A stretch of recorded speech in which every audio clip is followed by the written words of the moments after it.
Julian walked into the house that evening and knew instantly. The air was colder than any winter, stripped of its lifeblood. The laptop was closed on the kitchen table, but Alara's posture, straight-backed, utterly rigid, gazing out the window at nothing, spoke a truth colder than any winter. His world, the meticulously designed fortress of his marriage, was on fire. Alara, she turned. Her eyes, usually the warm brown of autumn leaves, were flat and glassy, reflecting only the harsh kitchen light. It was the face of a person looking at a stranger. "The peace you needed," she quoted, her voice unnaturally steady. "Did you find it?" Julian's composure evaporated. His knees went weak. The edifice of control he had maintained for years crumbled into dust. He wasn't the master architect anymore. He was a man caught in the ruins of his own making, drowning in pure, hideous guilt. He had destroyed the only good thing in his life. The thought of losing her was a searing brand. He couldn't speak. He just dropped to his knees, not in supplication, but because he literally could not bear his own weight. Alara finally moved. She walked over to him, slow and deliberate, and her hands, which he expected to strike him, instead picked up a small, ceramic bird they had bought on their honeymoon. She looked at it, then threw it against the marble countertop. The sound was sharp, final. "It wasn't physical, Julian," she said, her voice rising to a terrible, choked whisper. "It was the emotional infidelity, the moment you let someone else see the vulnerable part of you that I begged to see for 3 years. I was dying of loneliness, and you went to her for comfort." Alara's inner thoughts: the pain is 1,000 knives, but the deepest cut is the understanding. I lost him long before that night. The terror is overwhelming, the fear of losing him, yes, but the deeper fear that the man I thought I married never existed. I am shattered. She collapsed onto the floor, the perfect composure gone, replaced by raw, wrenching sobs that sounded like the tearing of fabric. Julian's inner thoughts: I have hollowed out her soul. Her pain is an ocean, and I am drowning in it. I traded granite for dust. This must be the end. But, how did we get here? How did the gold turn to this bitter, contaminated ash? It all started one wonderful day 10 years ago,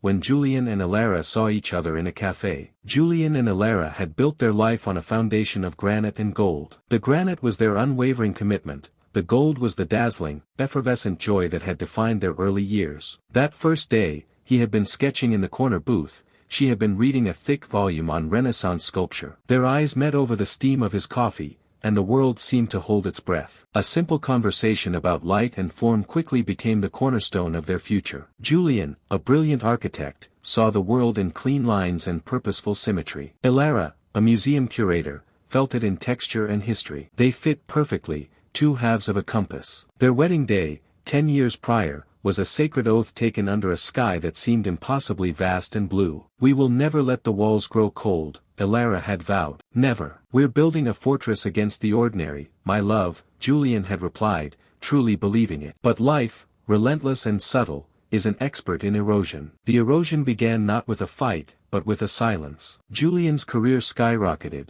consuming him in the luminous glow of his monitors and the demanding hum of ambition. He traded late-night talks for late-night calls, shared meals for microwaved solitude. Alara's inner thoughts: I am a ghost in my own house. He looks at me, but he doesn't see me. The pain is a deep, sickening disappointment, a grief for a life that is still technically here, yet completely gone. Julian was lost in the delusion that his distance was for their future. He didn't realize that the fort he asked her to hold was already empty. Their vulnerability was stored away, deemed too fragile for the rigors of modern life. The unspoken pain accumulated like dust, until one rainy evening, Julian, hollowed out by the Phoenix Tower project, found solace in Clara, a project manager who listened, not as a colleague, but as a warm, human presence. The transition from platonic comfort to irreversible mistake was shockingly fast, a single, brief night born out of profound, devastating loneliness. The discovery came not through a confession, but through a careless digital trail, leading Alara to the single message that had shattered her world, bringing us back to this moment on the kitchen floor. "Don't touch me," she pleaded, her voice thick with tears. "You smell like a lie." The confrontation lasted until dawn. There were no more screams, just the brutal, painstaking excavation of everything they had buried. Julian confessed the entire sequence of events, sparing no detail of his inner turmoil, emphasizing the profound mistake, the instantaneous regret, and the absence of any true attachment to Clara. He didn't offer excuses, only context. "I abandoned you long before I walked into that room," Julian confessed, his voice ragged. "I let my work become my identity, and I treated you as a beautiful, passive object in my life, rather than the living, breathing, co-creator of my soul. I was selfish, Elara. I was a coward who chose an escape route over facing the truth of our coldness. I am so sorry. Sorry isn't a big enough word, but it's all I have. Elara, exhausted but resolute, countered not with accusations of the infidelity itself, but with the grievances of the distance. You called our home a fortress, but you built a wall between us. I needed you to tell me that the success wasn't worth losing us. I needed you to fight for our time, but you always chose the project. I felt so invisible that I almost started to believe I didn't exist when you weren't looking. She wiped a stray tear. I allowed myself to become bitter. I judged you constantly. I stopped being your wife and started being your silent, resentful roommate. I share the blame for the distance, Julian, but you are the one who chose the breach. The air was thick with their mutual pain and their shared responsibility for the collapse. The betrayal, they realized, was not a single event. It was the final, devastating symptom of years of neglect. Reflection on trust, they both looked at the mangled shape of their trust. It wasn't merely broken, it was ground into sand. Julian knew that forgiveness was not his to demand, it was a gift Elara might never be able to give. But he was willing to wait, to pay the debt in years of devotion and transparency. Elara saw his brokenness, not as a performance,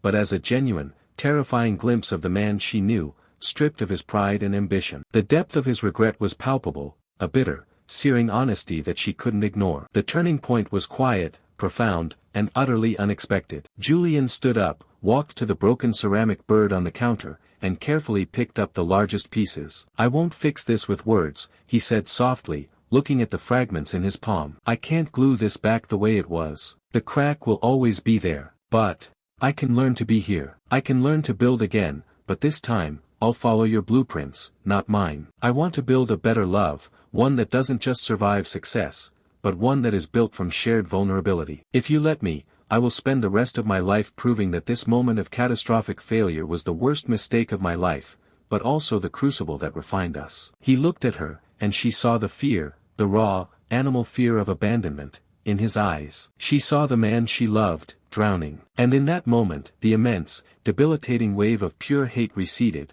replaced by a surge of overwhelming, painful grace. Reflection on forgiveness. Forgiveness, Elara understood, wasn't about erasing the past. It was about choosing to accept a flawed future with a flawed human being, knowing that she, too, was flawed. It was about choosing hope over history. I don't know how to forgive you yet, Julian, she whispered, the most honest words she had spoken all night. But I will choose to work towards it. I don't want to mourn the last 10 years, I want to save the next 40. But you have to let me see you, the ugly parts, the tired parts, the scared parts. No more silence. Never again, he promised, his voice choked with relief and devastating remorse. The path to restoration was steep, rocky, and agonizingly slow. There were days Elara would wake up and feel the betrayal like a phantom limb, an ache so real it would take her breath away. There were days Julian felt the shame so intensely he couldn't meet his own reflection. They sought counseling, not to assign blame, but to acquire new tools, a new language of intimacy. Julian made radical changes. He stepped back from the relentless pursuit of partnership, prioritizing his life over his ledger. He started coming home at 6 p.m., religiously, no matter the crisis at the office. He didn't just ask about Elara's day, he sat, put his phone away, and listened until she was done, asking follow-up questions about the texture, the feeling, the history of her day. They started Vulnerability Hour, a designated time every Sunday night where they had to share one fear, one disappointment, and one moment of genuine gratitude from the week, without judgment or solution-seeking. It was uncomfortable, terrifyingly exposed, but it was the antidote to the silence that had nearly killed them. The granite was gone, replaced by a more resilient, layered alloy. The gold was muted, refined, holding a deeper, warmer glow, earned through fire. One evening, 3 years after the discovery, they were sitting on their old window seat. Julian had been quiet, just watching her read. "What are you thinking?" Elara asked, expecting a tender, safe answer. "I was just thinking about the fact that I almost lost you," he said,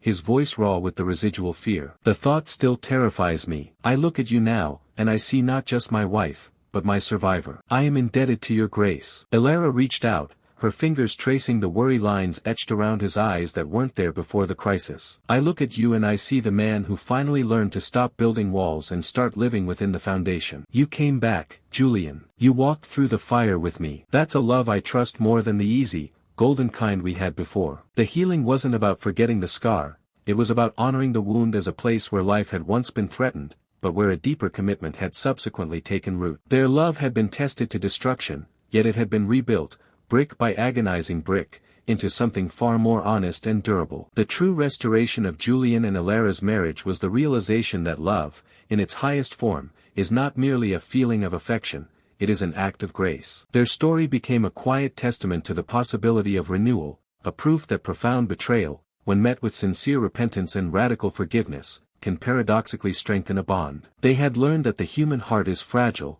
capable of immense cruelty and staggering loneliness, but also boundless resilience. They learned that the most dangerous infidelity is the one committed against the marriage itself, through silence and neglect. Their restored love was not the blinding gold of their youth, but the deep, resonant bronze of tested endurance. It was a love that contained both the pain of the wound and the beauty of the healing, forever marked by the knowledge that they had faced the void and chosen to climb back out, together. The clear emotional message of their journey was this: forgiveness is the highest form of courage. It demands that you surrender your right to punish and embrace the messy, terrifying vulnerability of starting over. When both partners choose repentance, the willingness to change and grow, and grace, the undeserved gift of a new chance, love is not merely saved, it is resurrected, stronger and wiser than before. True love doesn't avoid the crisis, it endures it and emerges transformed.